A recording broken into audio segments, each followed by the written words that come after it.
For all of the Scarborough subway. It means that we can now start moving forward at pace on building transit in Toronto. The province and the city broker a deal that has the potential to dramatically change transit in Toronto. The Ontario line will run from the Science Centre to Ontario Place. It's still likely a decade away from being operational, and while it faces many hurdles, it cleared a major obstacle today. Queen's Park reporter Mike Crawley joins us now. And Mike, this new deal between the city and the province is about the Ontario line and much more. Yes, Dwight, both the mayor and the premier are on side with this deal. The province is going to foot the bill not only for the Ontario line, but also for the other big subway extensions. And the city is going to get to put its money towards repairing the subway lines that we already have.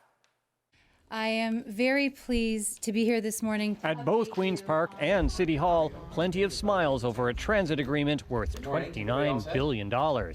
We've got a deal that is going to be good overall and that is going to advance the goal that we have as a city. Get the transit built. This is a big day. This is it's unusual to have the city and the province in agreement on something of this magnitude. The deal commits to building the $11 billion Ontario line. That's the province's longer version of the downtown relief line to run between Ontario Place and the Science Centre. It also covers extending the Yonge subway line to Richmond Hill, building the long-delayed Scarborough subway, and extending the nearly completed Eglinton Crosstown to Pearson Airport. 3 projects forecast to cost a combined $16 billion. On our end, there's a feeling of optimism and excitement about getting shovels in the ground. Here's how the deal would work. The city won't have to pay its usual share of the costs for any of the new subway projects. Instead, the city must put those billions toward fixing up the TTC's existing lines or its own light rapid transit projects. Mayor John Tory likes the province's offer. They're going to pay for all of the Ontario line. They're going to pay for all of the Scarborough subway. Just to pick those 2 examples, that will free up billions of dollars that we as a city will be able to put to state of good repair and or to things like the Scarborough East LRT. The province also agrees to reimburse the city for what it's already spent on lines that won't be built as planned. The new lines would be owned by the province, but the Ford government is dropping its plan to take ownership of the TTC's existing subway network. So the city and the province also need the federal government to pony up some money here. The federal Conservative leader Andrew Scheer said earlier this month that if his party forms government, they will provide funding for these subway projects. And just today, Justin Trudeau's Liberals made the same commitment. Well, Mike, this was a big day for the provincial government with this announcement, but the premier is nearly 2,000 kilometers away tonight. Yeah, well, you'd think that Premier Ford would have wanted to be in Toronto for this big announcement, but in fact, he's pretty much as far away from Toronto as you can get and still be in Ontario. He is in Kenora, and he is about to make an announcement, not to do with the subways or anything like that. He did put out a statement welcoming what he calls a new groundbreaking partnership on transit with the city. Thank you, Mike. Now, today's announcement coming as welcome news to many transit users, but when it comes to the actual cost and timeline of the Ontario line, there's still plenty of questions. Farah Morelli joins us now from Carlaw and Gerrard. And Farah, you dug into some of those details for us. I did, Dwight. And one of the interesting things about the Ontario Line project is the chunk of it that's actually going to be built overground. I'm talking about the area that's roughly Gerrard and Carlaw down to almost the lake shore and the Don River. Where I'm standing, this neighborhood where I am now, will presumably be in the line of that subway. And take a look at it. This is a residential street, tree-lined street full of houses that will be in the path of this subway. So it's unclear how much it's actually going to cost to build a subway through a neighborhood like this. We know that the city put about 61 questions to the province about the projects, including the Ontario line that we're talking about. And today it says many of those questions have been answered. But in its own staff report, it seemed to say that there was still a lot of uncertainty about costs and actual timelines on when these projects, like the Ontario line, will actually be built. Call it an official green light for the Ontario line, a project which the province and now the city says will bring real relief to the city's subway system. The Ontario line will run from Exhibition Place and travel north, then east along Queen, then north all the way up to the Ontario Science Centre. The cost is being estimated at $10.9 billion, and the province says it'll be up and running by 2027. How feasible or how viable are those timelines and costs at this stage? It's preliminary. The timelines typically will drag out, and the costs tend to escalate when we're talking about transit. Planning expert Maddie Simiatiki says that's not unusual for any transit system. But with the Ontario line, it's not fully designed yet, and some parts slated to be built above ground could prove more costly and challenging, like this entire area of Pink. Especially south of Girard, where it goes from Girard to the Don River. That part, there's real question marks about where it's going to go and how it's going to integrate into the urban fabric. And the northern part up near Don Mills, there needs to be further study. The city, too, seems to acknowledge it's a little too early for costs and timelines. In its own report, it says, quote, given the current stage of the project and the early state of design and development, the city and the TTC are unable to assess the validity of the stated timetable or the estimated cost at this time. Today, John Tory acknowledged there are still some questions about the project, but I think there's every possibility here that you will have a line done at certainly not any later a date than the original relief line, and that will go to more communities and will provide more relief to the Yonge Street subways. Now, Dwight, the expert that I spoke to, the planning expert, Maddie Simiatiki, one of the things he emphasized and wanted to make clear is that this is a huge deal, having the three levels of government come together in this way, and that because of that, any of these projects or hitches could move forward quicker because you do have this cooperation. That said, there are still a lot of question marks over areas like this that are above ground that we still don't have a lot of details for. Dwight. Thank you, Farah. Now, as we told you earlier, today's transit announcement was made without the Ontario Premier. While he's managed to stay out of the spotlight during the federal election campaign, his name comes up repeatedly. As Shannon Martin reports, some GTA voters are even taking it a step further. Okay, let's do this. They call themselves the Durham Crew, parents united in a fight for their children. They joined forces earlier this year when the province announced changes to the Ontario Autism Program. After months of protests, the government caved to pressure, saying it would take another look at how it funds treatment. My son is Aiden. He's 8 years old and he's fabulous, but he requires intensive autism therapy. It has thrown the whole community into crisis and panic. Since then, they've faced Ontario's Premier any chance they get. Is that it? With the federal election looming, they're pushing all the way to the top. Keep helping. I know Doug Ford is doing some terrible things. Turning up on the campaign trail, demanding to be heard. I can't say for myself that I will not be voting for Andrew Scheer. Same here. Yeah, we would have voted Conservative without a second thought. You know, we were Jim Flaherty's riding for years and years and years. Doug Ford is a frequent target of Liberal leader Justin Trudeau. Exhibit A, Doug Ford. At one press conference last week in Markham, he came up 7 times. And now, Andrew Scheer wants Canadians to double down on Conservative politicians like Doug Ford. At this stop in Hamilton, it was 14. Doug Ford threatened cuts. A tactic that could pay off in some key GTA battlegrounds. Conservatives share allegiances, and so to try to connect an unpopular premier with a leader who's a little less well known is a good strategy. But in Ford Nation, Trudeau's strategy may be getting stale. I don't think they should be dragging Ford into it. He stayed out of it. I mean, whether you're a Ford lover or not, he has stayed out of it. I'm not a fan of Ford. I was not a fan of his late brother, but still, you know, they shouldn't be up for target practice. You know, I mean, provincial politics are different than the federal politics. There is a connection to these parents, a message they're hoping reaches voters ahead of Election Day.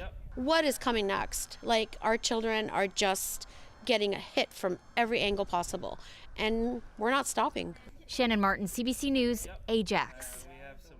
Luckily, there was the camera, If there was no camera, I'm sure I would have been arrested and would have been convicted.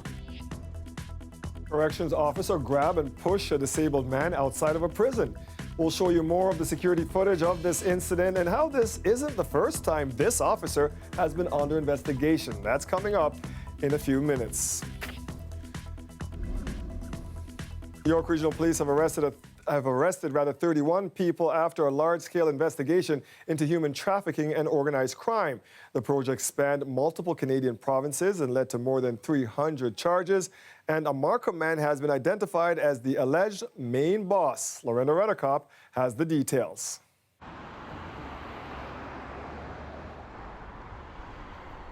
This is one of the 31 people arrested. Police say another man, Jonathan Nyangwila, is the kingpin of the operation, facing more than 30 charges related to human trafficking, firearms possession, and fraud. This all started a year ago. 2 women from Quebec called police from a Vaughan hotel room. They were working for him. They tried to leave and tried to make their own money, and at which point he tracked them down. Multiple police forces from Ontario and Quebec got involved. Police say Nyangwila even controlled the organization from jail at one point. They say they've confirmed 12 victims. They are controlled emotionally. They're controlled through violence, through threats of violence. They're controlled, some with drugs and alcohol. People familiar with trafficking cases say it's common to take victims to another city or province. It separates them from people they know and anyone who could help. The purpose is to create confusion. So you don't know where you are, you're disoriented, and you're less likely to reach out and ask for help. So for me, I was working at various different strip clubs across Ontario. That was almost 20 years ago. Renelle Bruder was a teenager, homeless at the time and desperate. It was presented to me as this is a great opportunity. Great opportunity to help you, better your life. We're going to help you do this. But then I witnessed my trafficker assault another woman, and that was really, for me, the trigger to leave. Barbara Goss started a human trafficking hotline in May and says they've received more calls than expected. She says here in Ontario, the corridor along Highway 401 is big business for traffickers. Traffickers know the script. They know the right things to say to these individuals, to coerce them, lure them, groom them, and then utilize them for their own profits. Police say their investigation in this case continues. They've laid more than 300 charges against people including Nyangwila and 3 of his brothers. Police say they'd like to speak with 33 other women who worked for the organization in the sex trade. Lorena Redekop, CBC News, Toronto. It began as a dispute over where to park, but it's now escalated into a $500,000 lawsuit. A 69-year-old disabled man was allegedly assaulted by a guard while trying to visit a relative at an Ontario prison. As John Lancaster reports, this isn't the first time the guard has denied wrongdoing despite photographic evidence.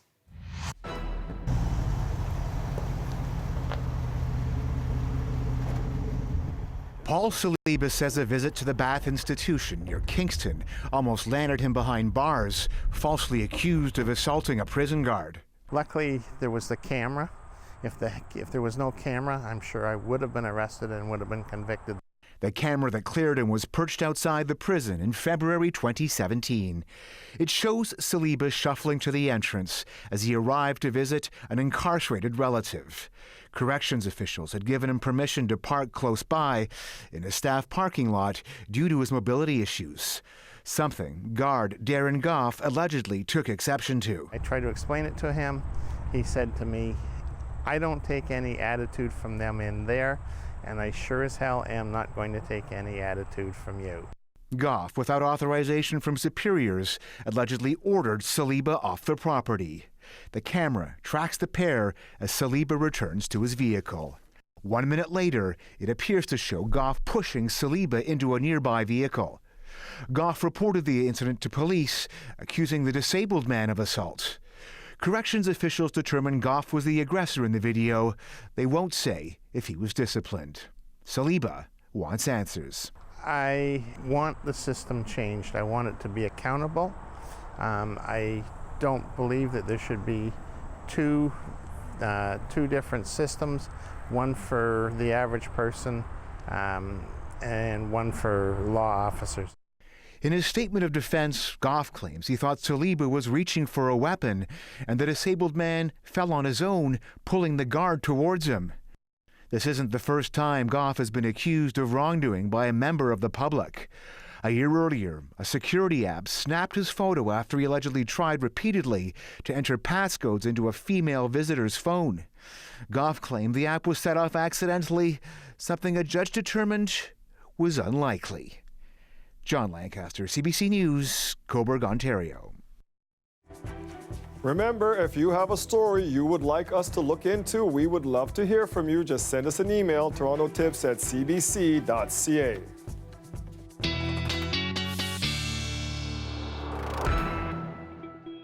Kind of a wet and dreary one out there today, Colette. Yeah, it really was. And, you know, tomorrow it's going to be even kind of drearier, maybe. I should put it that way. I hate to, but the winds are going to be ramping up, so it's going to be blustery. It's okay because we're going to see better weather coming towards the end of the week and the weekend, but I'm starting with the winds for a reason, and right now they're not that bad. These are the sustained winds. We have seen some of these gusts from the south-southwest coming in around 40 or just over 40 kilometers an hour, but they'll be shifting to the northwest overnight tonight and really ramping up. Current temperatures 10 degrees right now in Toronto and Mississauga. Kitchener just at 8. In Hamilton, you folks 9 degrees. Some of the heavier bands of rain well off towards the east and over the lake, but you can just start to see a little bit of this wraparound. See that counterclockwise circulation? Yeah, wrapping around the system. The energy is still transferring out towards the coastline, but see these red lines? I don't normally put them on, or not always anyway. These are isobars, and we see those getting closer and closer together. It means that the atmosphere is really tightening up, and so we're getting a stronger pressure gradient, and that's what's going to be driving the wind. So I just wanted to show you that point by tomorrow morning. See how close they're getting together, more organized as well, and it carries on through most of the day Thursday and then begins to ease overnight Thursday into Friday. So that's when the winds will start to get better. Tonight, 7 degrees, still some isolated showers out there. Isolated showers tomorrow as well, 11 and a windy day, but a nice weekend, Dwight. I'll tell you about that coming up. Looking forward to it. Thank you, Colette. You're welcome.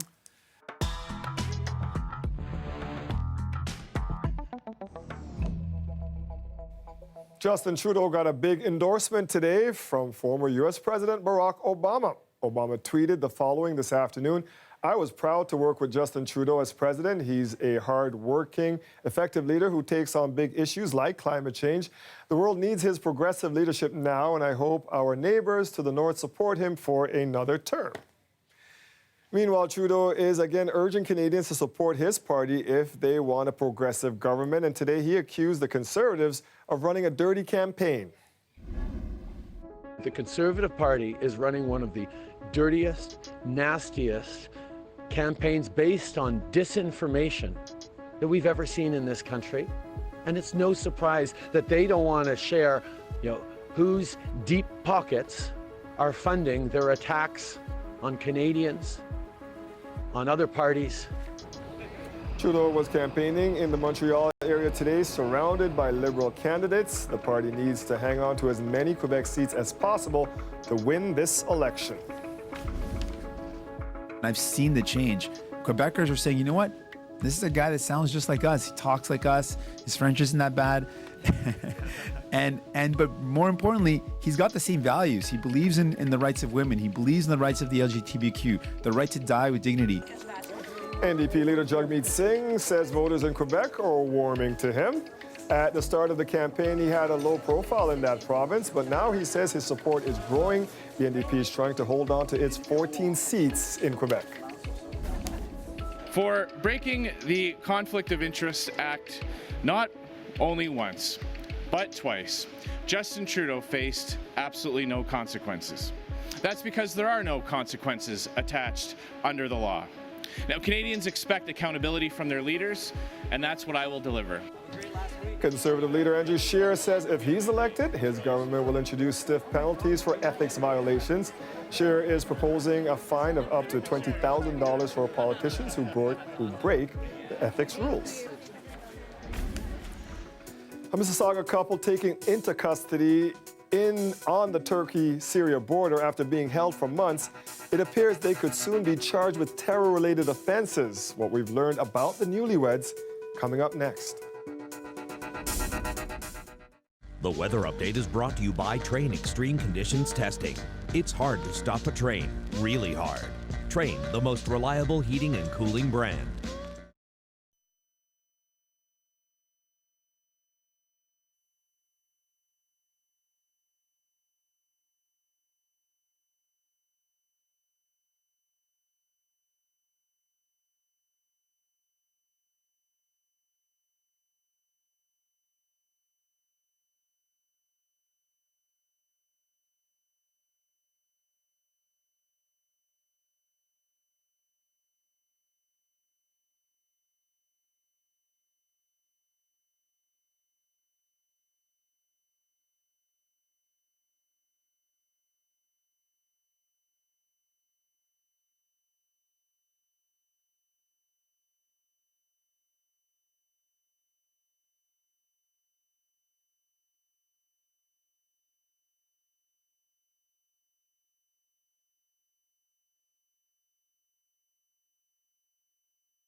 The U.S. House of Representatives has strongly condemned President Donald Trump's decision to pull U.S. forces out of the northeast of Syria. That effectively abandoned Kurdish fighters and left them open to attack by the Turkish military. Now, earlier in the afternoon, Trump dismissed any support for the Kurds in the region, saying that they are, quote, no angels. Our soldiers are not in harm's way, as they shouldn't be, as two countries fight over land. That has nothing to do with us. So if Russia wants to get involved with Syria, that's really up to them. They have a problem with Turkey. They have a problem at a border. It's not our border. We shouldn't be losing lives over it.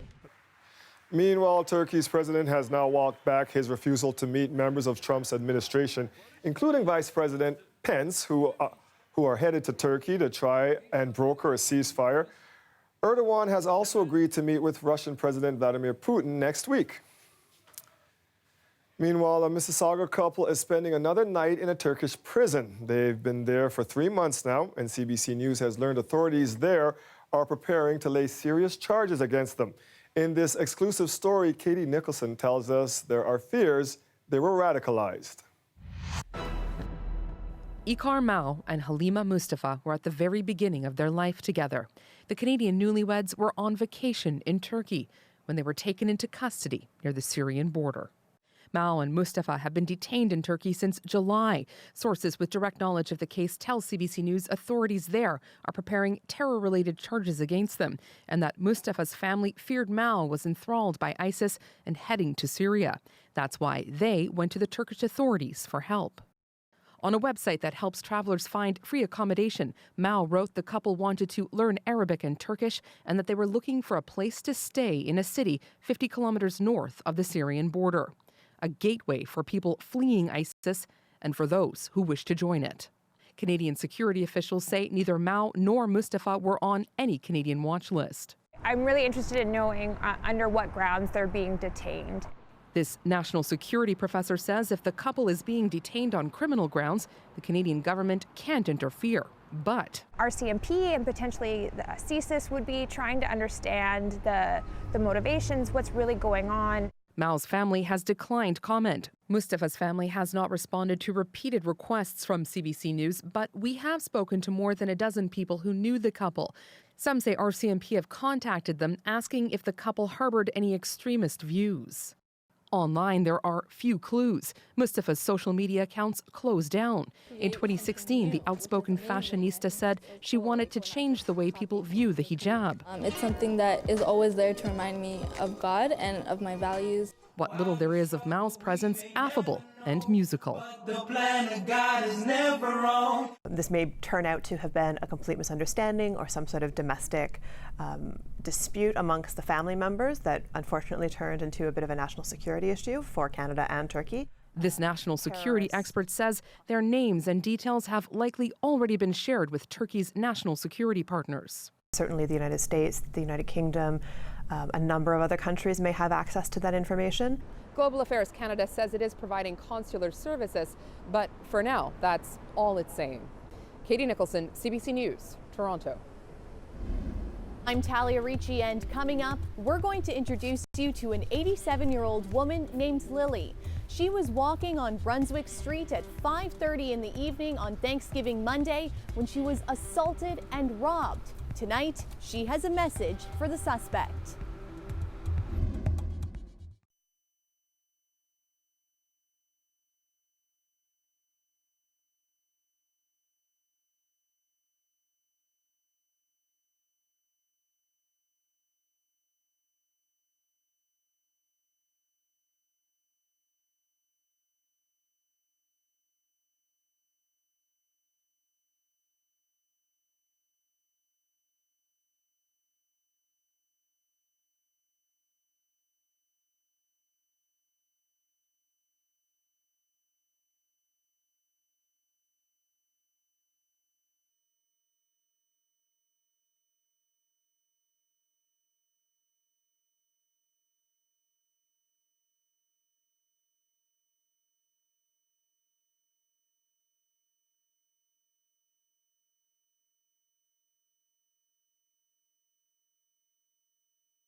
She was attacked, thrown to the ground, and then had her purse stolen. Tonight, police are looking for the person who robbed an 87-year-old woman in the annex. Talia Ritchie spoke with the victim today, who describes what she went through. I just started screaming at the top of my lungs. And I think that's what brought people out. The streets were quiet on Thanksgiving Monday when 87-year-old Lily Gibson was assaulted and robbed just around the corner from the home she's lived in for 55 years. He took the bag and pushed me down, and I've had 4 hip operations. So once I'm on the ground, I can't get up. And I have a skin on my knee, and my hip was a little sore.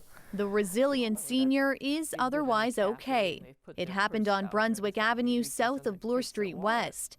Police are searching for security footage in the area, and they also released these photos of the suspect. We are definitely concerned, more so because of the victim's age and her well-being.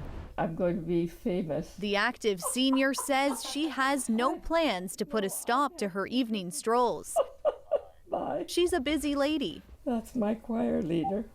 And I often walk out at night when it's dark because I sing in a church choir, I go to choir practice, I go to lectures, and I never ever worried about being mugged. And now, Gibson says, she's still not really worried. I know, I think a lot of my friends are probably thinking, oh, she's going to be afraid to go out. It won't stop me. And she also has this message for the suspect. He should get help. He should go to some groups that can give him advice. Maybe he needs a job. Talia Ricci, CBC News, Toronto. 2 people are dead after a crash in Mississauga early this morning. Emergency crews were called to Hurontario and Matheson at around 5 a.m. Police say a car slammed into the back of a truck in the northbound lanes of Hurontario. A man and a woman who were in the car were pronounced dead on scene. Police are investigating the cause of the crash and are asking anyone with security cam or dash cam footage to please come forward. For me, what was challenging was trying to find acceptance, to be part of a culture that was pushing back.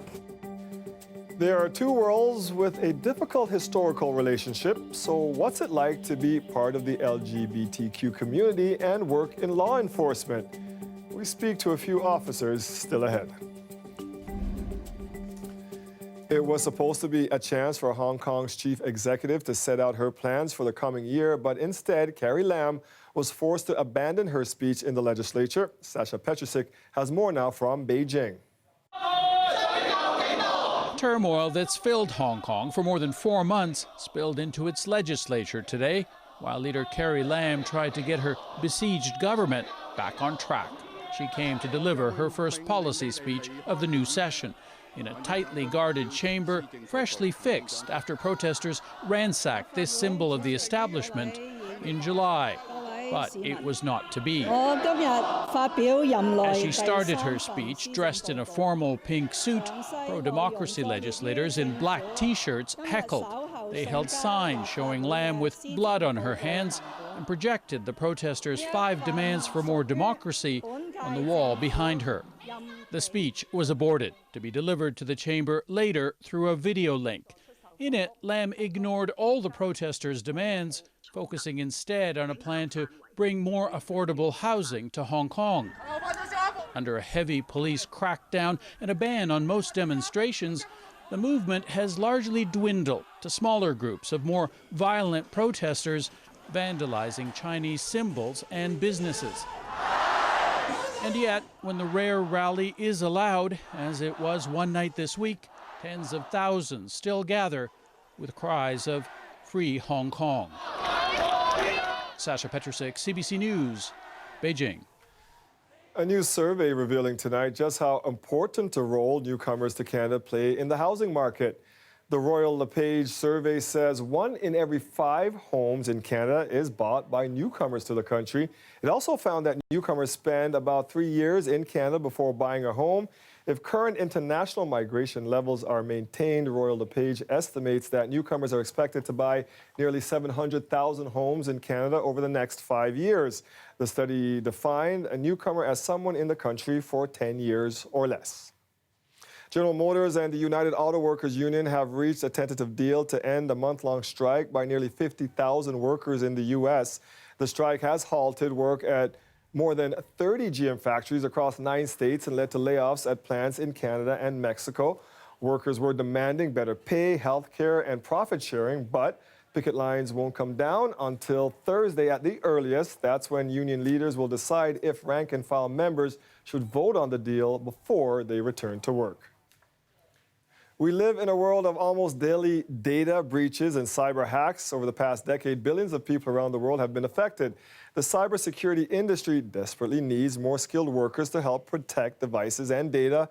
By some estimates, 3 million workers are needed. But as Jacqueline Hansen tells us, there's an untapped workforce that may be able to help. Memory, now I want to load it up into some kind of a debug tool. These students know their future in the cybersecurity industry is bright. It's very rare that I hear of somebody who doesn't have a full-time gig at graduation.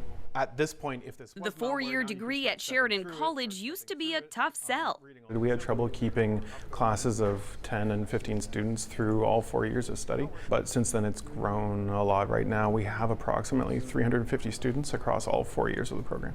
And if you want to get a sample of that, even that's not enough to meet demand, but there's an untapped demographic that could help. Lisa Kearney has been in the industry for years and believes women are the key. Women are great multitaskers, they're great investigators, they pay great attention to detail. So if they were given an opportunity, equal opportunity and support within the industry that men have, there would be a lot more women. All right. She says she was often the only woman in the room. So she's created an organization to mentor other women and bring awareness to the challenges. I've been bullied, I've been harassed, I've been told, excluded from meetings, excluded from decision making. You're looking to see, what kind of holes exist on. There is hope. Alana Stasician is new to the industry, and she says she's been lucky so far. The groups that I've worked with, for the most part, have not been, offensive or discriminatory. But Statistician wants to make sure she's recognized for her skills, not her gender. When I was applying to my co-op, they were like, oh, it won't be an issue because you're a woman. I feel like I've definitely worked very hard in my 4 years in school. So it was a bit demotivating. The college is doing high school outreach to recruit and help fill the pipeline with more qualified women. There's no one silver bullet, but trying to address the gender inequality is definitely going to go a long way to filling a lot of the open roles. And as more women and men consider cybersecurity as a career, they might be surprised about what they find here. They might really like it. Some of these you already know how to do now, right? Jacqueline Hansen, CBC News, Oakville, Ontario. We extracted this. As we head to break, here's a look at where the markets closed today. The TSX was up by over 8 points, while the Dow Jones was down by almost 23, and the Canadian dollar traded for an average of 75 cents US. Stay with us. We'll be right back.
We see you have the almanac out, Colette. What are you telling us about? Well, you were saying earlier how it's a little dreary out there today, Dwight. So I thought, yeah, just a reminder where we kind of should be.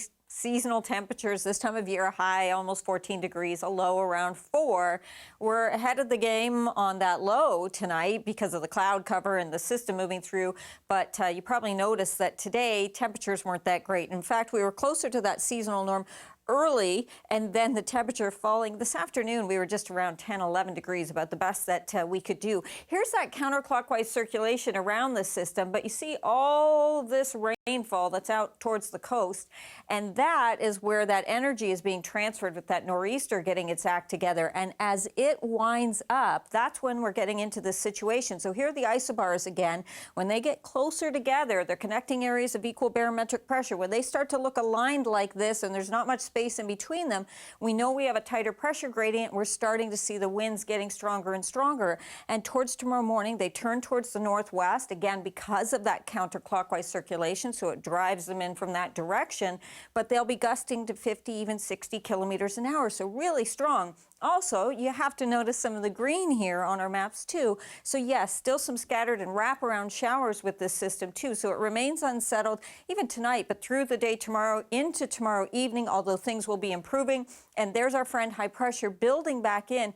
As it builds back in, it will start to clear the skies. So probably beginning with some cloud cover Friday morning through the GTA, and then seeing more and more sunshine as the day wears on. And those winds will be so much better on Friday than what they're going to be ramping up to that. So here we go. Tomorrow, 10 a.m., some of those gusts towards 60 kilometers an hour, even for the city, 54 as we go into the evening hours. They will eventually drop, but it's going to take some time. Overnight tonight, your temperatures look like this. I said we were ahead of the game for our lows, so those are a bit on the mild side.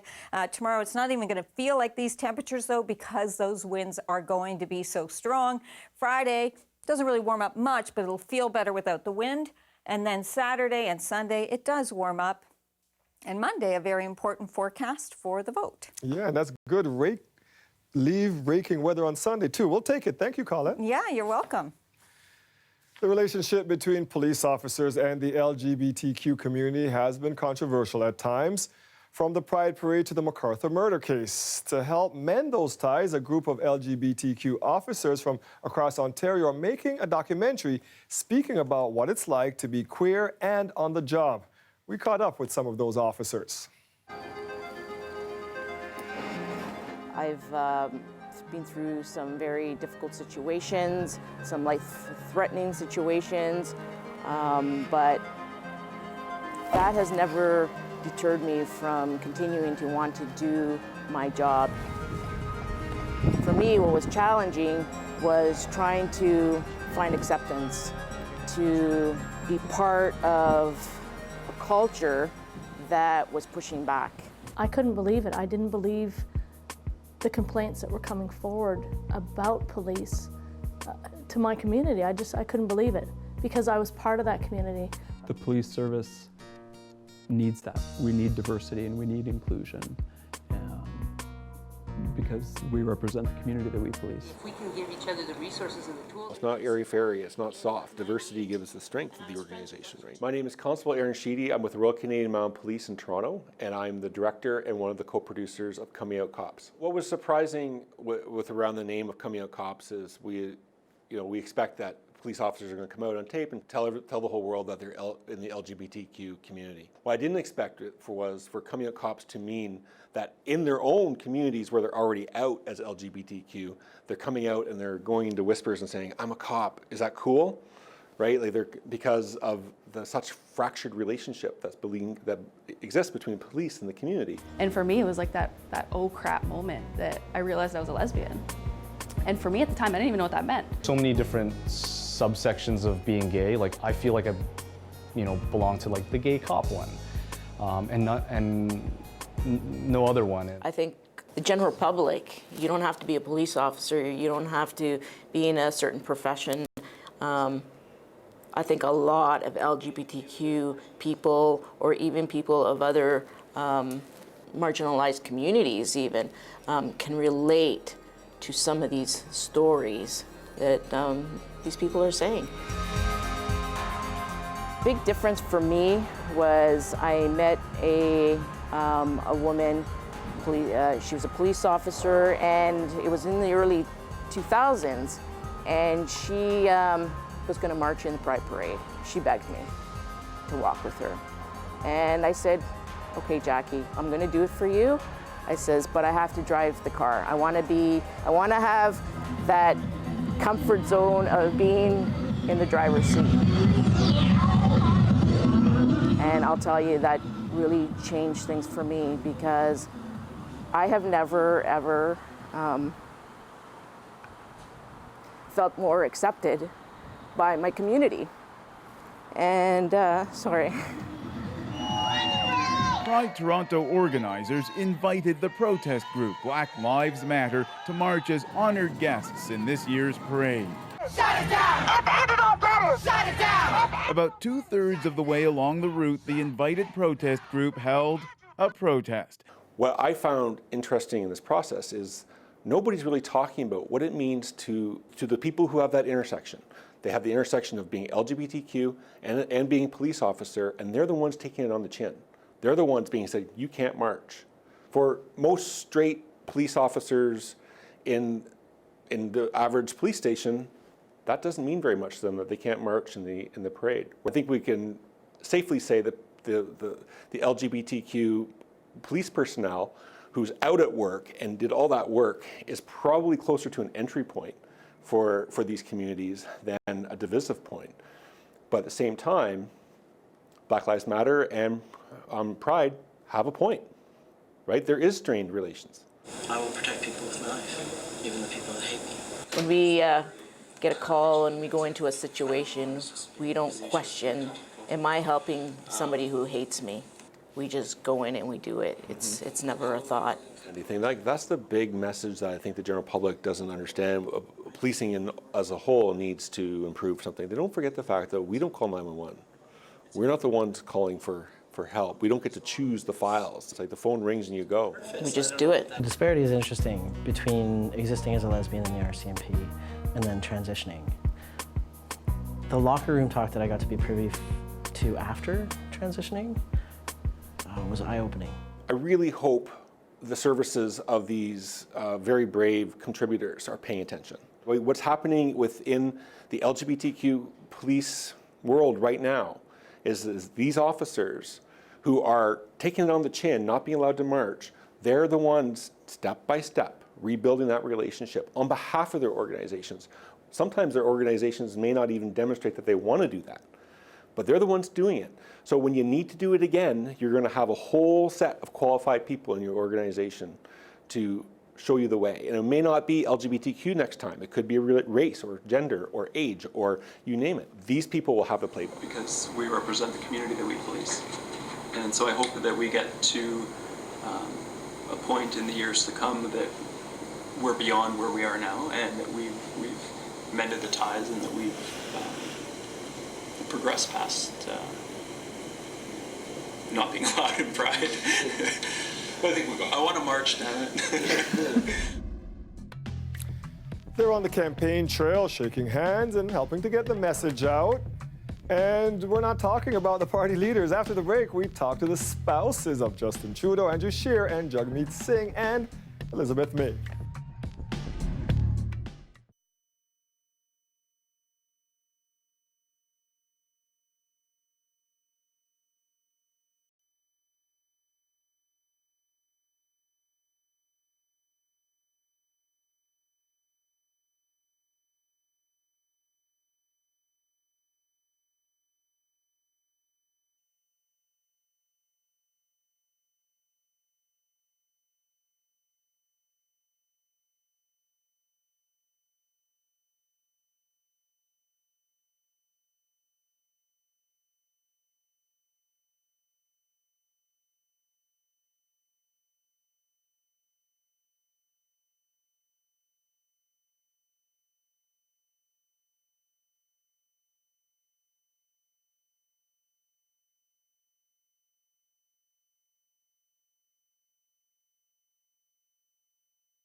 Premier Ford is in Northern Ontario tonight. He was speaking to reporters and weighed in on why his name keeps coming up on the federal election campaign trail. When it comes to Justin Trudeau, he has a race to run along with the other leaders, and I'm focused on governing. Very simple. I'm not focused on campaigning. I can respect that they're out there campaigning, and you know, I feel. I think the guy loves me or something because he constantly mentions my name, and you know, but that's politics. The Premier was also asked about the deal with Mayor Tory to move forward on the Ontario line. Ford said it shows how his government is getting transit done. Now, over the course of the campaign, they've become familiar faces as they show their support for what and who they believe in. On the hustings and pressing the flesh perhaps more than anyone except the party leaders themselves. So, who are we talking about? Hannah Thibodeau has their story. They're in the spotlight and wield power. No, not the leaders, their spouses. Hello, everyone! And times have changed. These spouses are different. I don't ever feel like I'm playing a role or that I'm fulfilling a role as the wife of. Justin Trudeau's spouse, Sophie, attends many events with her husband. Hello. And when she's not traveling with Trudeau, she stands in for him. So you've been out there campaigning. What else have you been doing? Door knocking. I've been going into different candidates' offices. She also helps manage tough situations, like when the photos of her husband in black and brown face emerged. Life has tough moments, so when it gets tough, it's an opportunity to show what you're made of and to rise above. I know who my husband is, I know who we are, and I think Canadians know as well. It's not always easy, but I enjoy the role of support person, and I try to help as much as I can and be there for him. Conservative leader Andrew Scheer's wife Jill says attacks on social media and negative headlines are what makes it stressful. We FaceTime the kids and just bring it back to our normal lives and talk about things that are topical and things to do with the kids. It just sort of changes the channel and just kind of lightens the mood. She helps him kick back. One of Andrew's assistants has one of those speakers, and we hook it up on the bus and we have dance parties. Does Mr. Scheer have dance moves? Not really, no. He's not so much a dancer. Gurkiran Kaur is one of Jagmeet Singh's closest political advisors. I'm his partner, so naturally you want to chat with your partner about how the day's going, or if there's certain events that, you know, were frustrating, or if it's a good day. So in those conversations, you're going to want to give the best advice to someone I believe should be our next Prime Minister. Hey, welcome home. She's playing a big role in his campaign in Burnaby South, recruiting volunteers, entering data, and canvassing. John Kidder is the man beside Green Party leader Elizabeth May. The two were married last April. We made a pact at the beginning of this that we would not have more than 2 weeks separation between us at any point. Kidder still has political ambitions of his own. He's the Green candidate in Ashcroft, BC. Kidder is also May's finance critic, but says his most important role is to provide emotional support. Our pillow talk is politics, you know. Hannah Thibodeau, CBC News, Ottawa. You're watching CBC Toronto News. Stay with us. We are back in just a few minutes.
It's that time of year again when the confluence of the fall harvest, Thanksgiving, and Halloween season focuses attention on one special thing: giant pumpkins.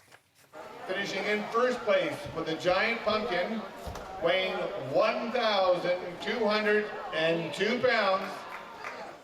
That's a whopping 545 kilograms, enough to win the coveted title of the biggest pumpkin on PEI this year. Look at the size of those suckers.